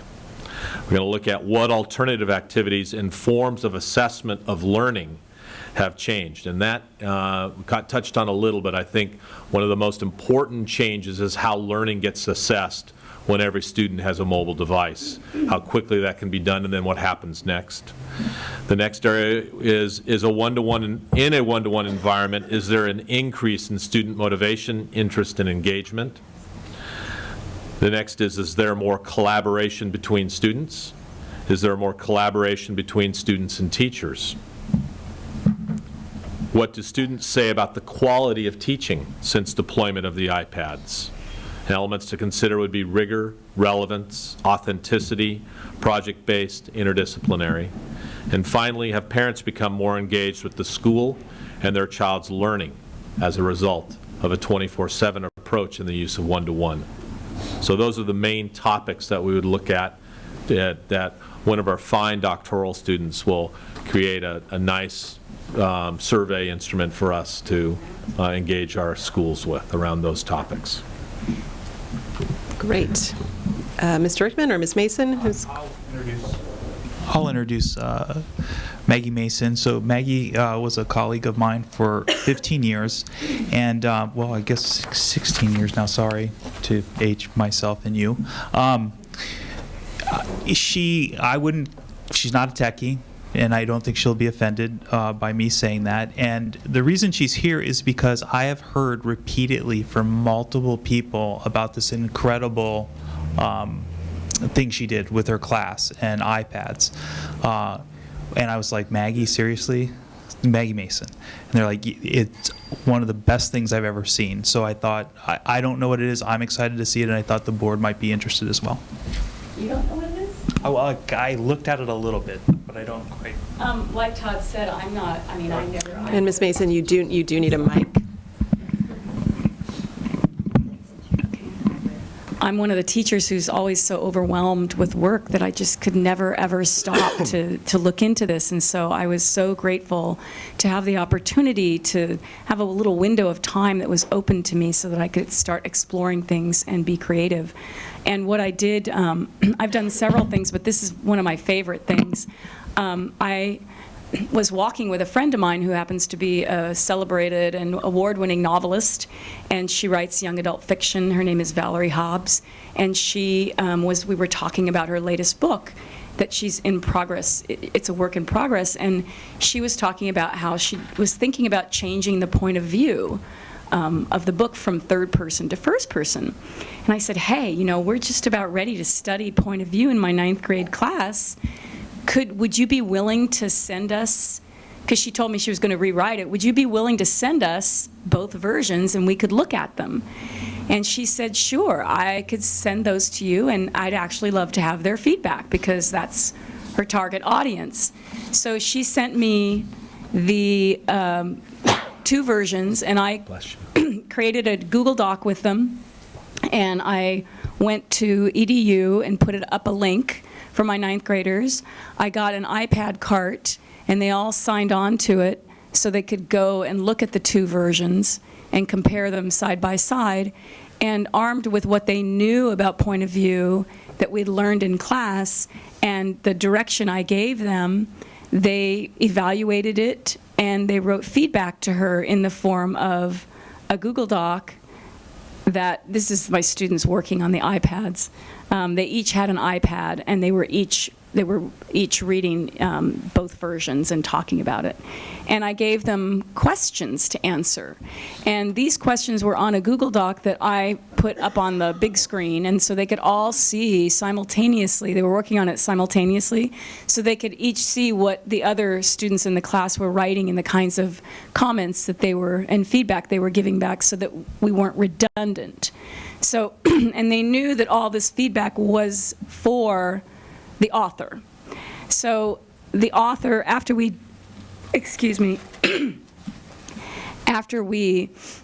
created this document in class that day, I immediately was able to share it with the author.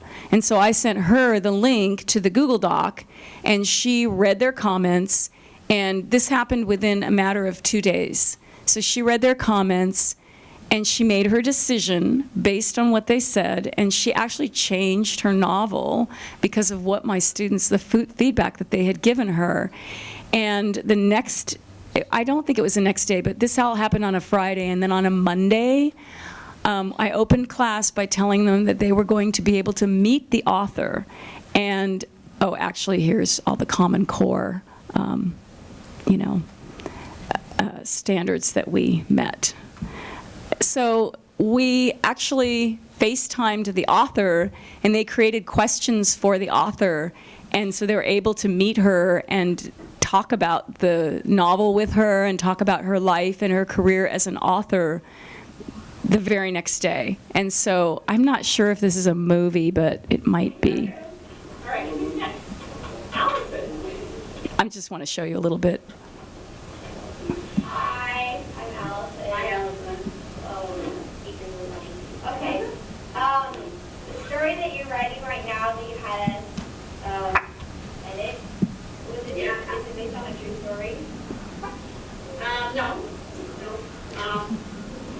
only that, all my characters are somehow me. Can you hear that? Well, not only the only person I know that well.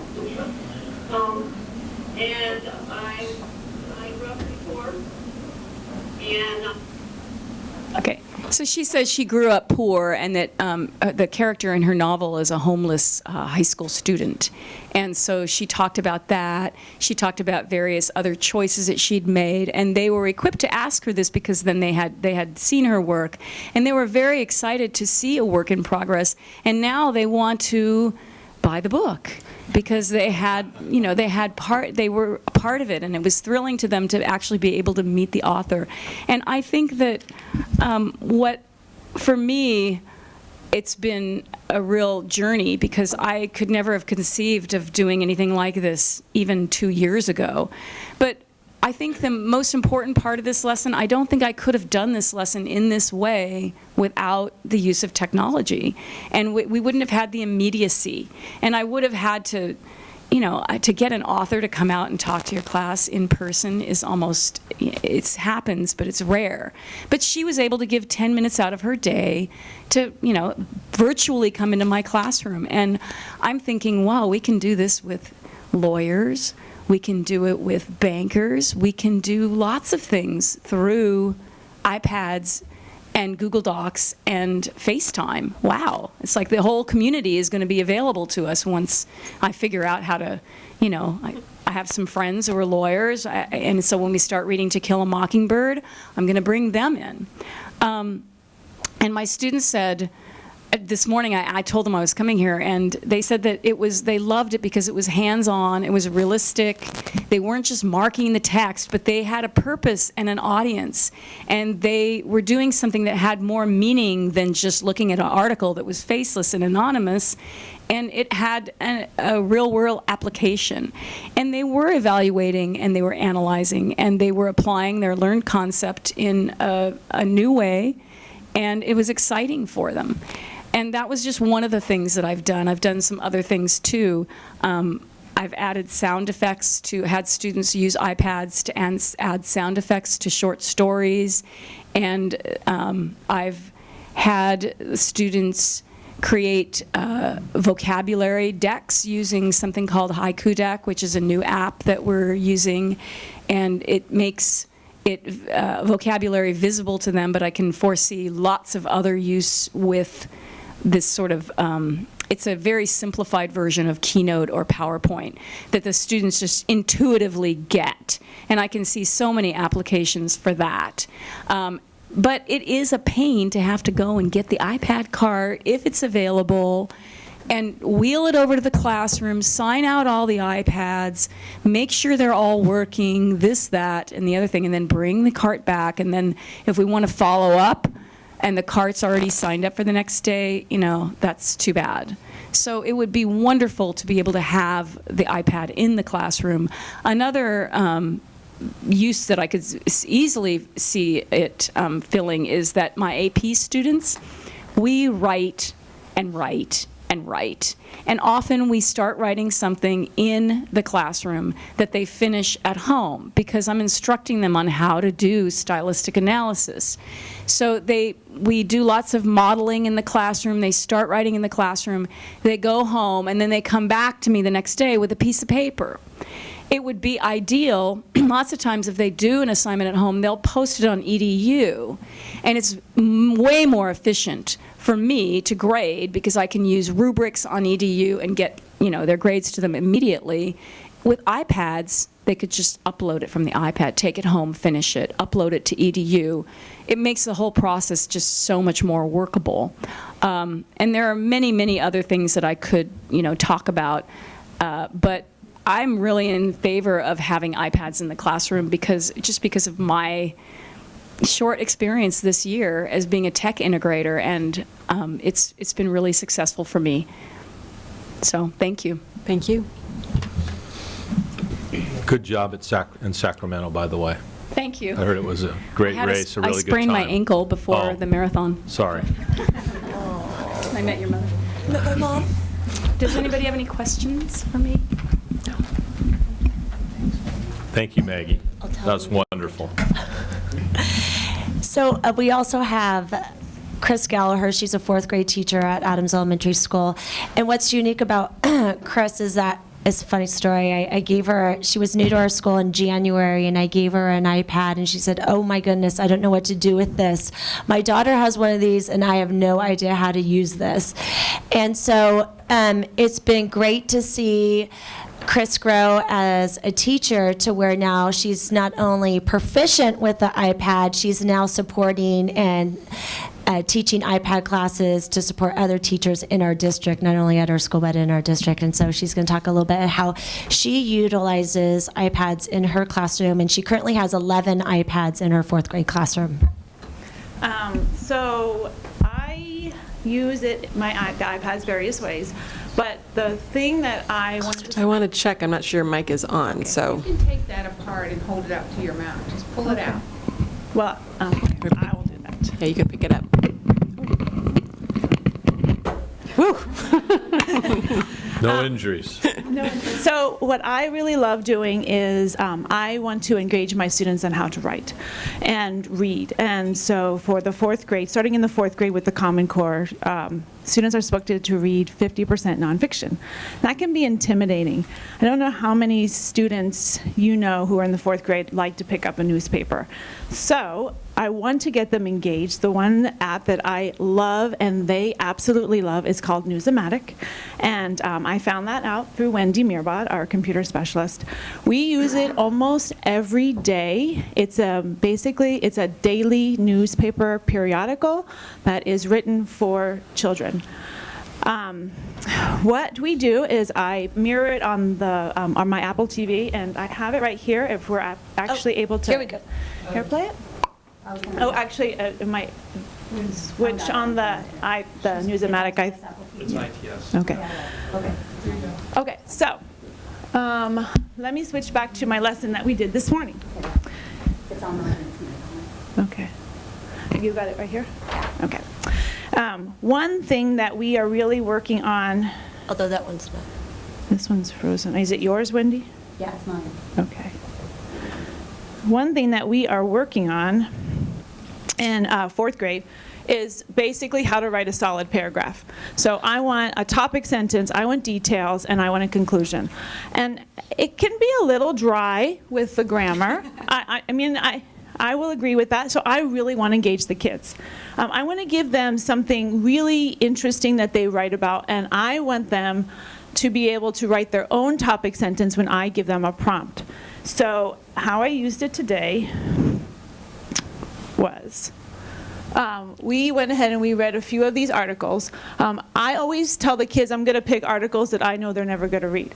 The guys are going to go to Race to the Playoffs. Mr. Fetterbush's kid stayed in at recess to see Race to the Playoffs. But we've learned so much about Nelson Mandela. They love anything about the animals. So we read a few of the articles. The one that we focused on to write our paragraph was Make a Green Gift. So I will go ahead and I'll put that on. I read the articles with them, and what's really cool about there's so many cool things about this app. You can use this app in so many different ways.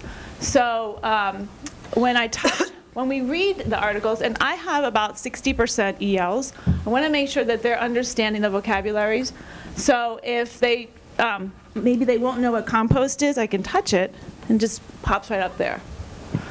And they know that they can do that as well. Touch it off. Okay. We read the articles. We talk about potpourri. We talk about what's a sachet, sachet as opposed to a satchel that came up this morning. What's a certificate? All these different types of things. Then what I just love is we can push the go there, and it will deliver the map. It might be slow. At the internet might be slow. I always push that, and then. So one thing, I'm just going to go up there to be a teacher that I am. So 4th grade standard, they need to know how to say the numbers. And so, 2,656 miles, that might be an easy one. But when you look at this one, here's your 18 million. And so it's just perfect. We can every day practice this vocabulary. And I have 60% ELs in my class, and we say these every day. Sometimes we practice, again, 4th grade standard, just the algorithm of adding and subtracting. We just put these two numbers up. Right now I'm not working on the decimals. Put the two numbers up. Just go ahead, quickly add them up. And then I can just look in their journal, see if they can add and subtract it.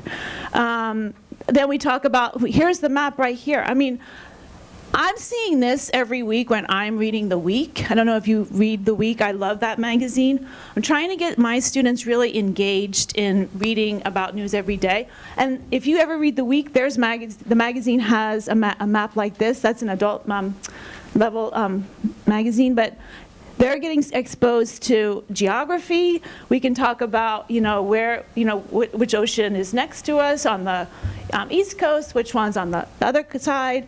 There's so many questions that we can bring up on this. So those are some things. Then what I would do is, we can do that. Then when we go ahead and we write our topic, our paragraph today, I gave them the question, the focus question was, why is it actually very important to make gifts from recycled materials? And we talked about how to write a topic sentence. Then one of the standards that they have to do is they actually have to go into text to get facts. We talk about facts. They're able to refer back to the facts to go into it, to write their paragraph, and then just basically writing a conclusion. One thing that I found that was very interesting about the teacher who was just talking is I really agree with her. If I had a 101 iPad and they were typing their response, if I was able to have those responses in EDU, I can take them home and I can have immediate feedback on where they are writing their paragraph. Right now, I have to lug these all home, or I have to make sure to collect them, read them all. It would just be a lot easier for me to go ahead and do all of the assessment right there. One thing that I've been talking to my principal about a lot is the formative assessment aspect, and it would be a very immediate response having that one-to-one iPad correspondence. So the kids absolutely love this. They love it so much that I would say about a third of my class have bought the app themselves. I can't stress how much they just really, really are engaged with it, and how it really is getting them to write. I brought some samples of the students' responses. One girl wrote a page this morning. It was just amazing, lovely response.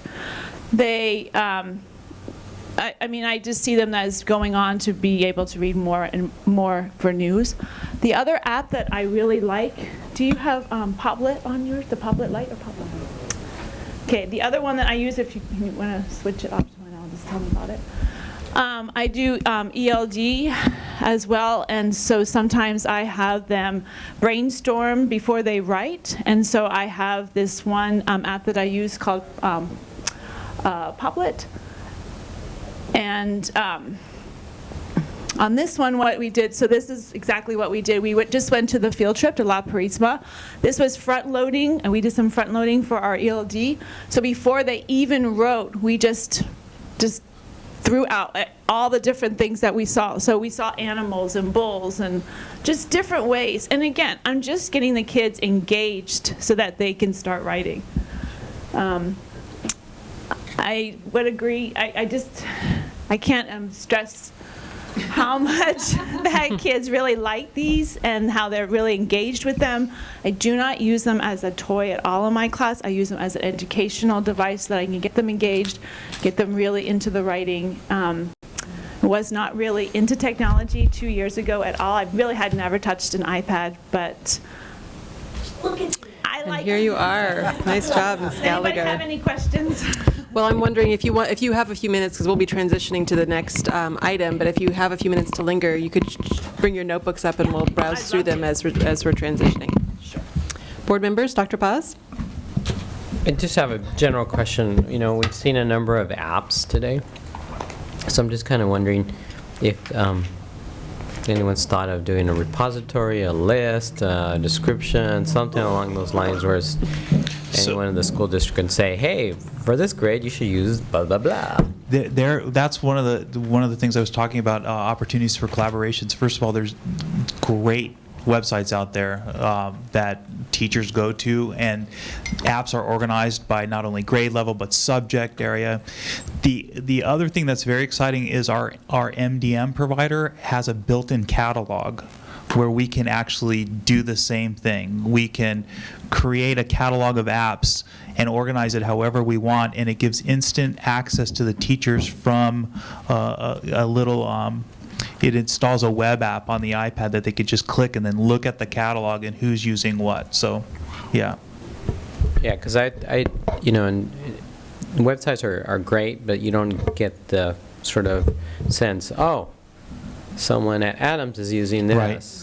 Yes. I can call them or email them, ask them how they did it. So. Yeah, one of the things that has been most exciting, and Helen talked about it, is the collaboration between sites because of the technology has been awesome, just incredible. We will have our own catalog that will be published, that will be available to every teacher, so they would know, you know, beginning teachers, here's some, I teach second grade, here's something I can look at for science and go explore for sure. In the MDM catalog, teachers can do their own ratings and say what they used it for, so it's pretty powerful. Ms. Idelson, was there anything? Are you good?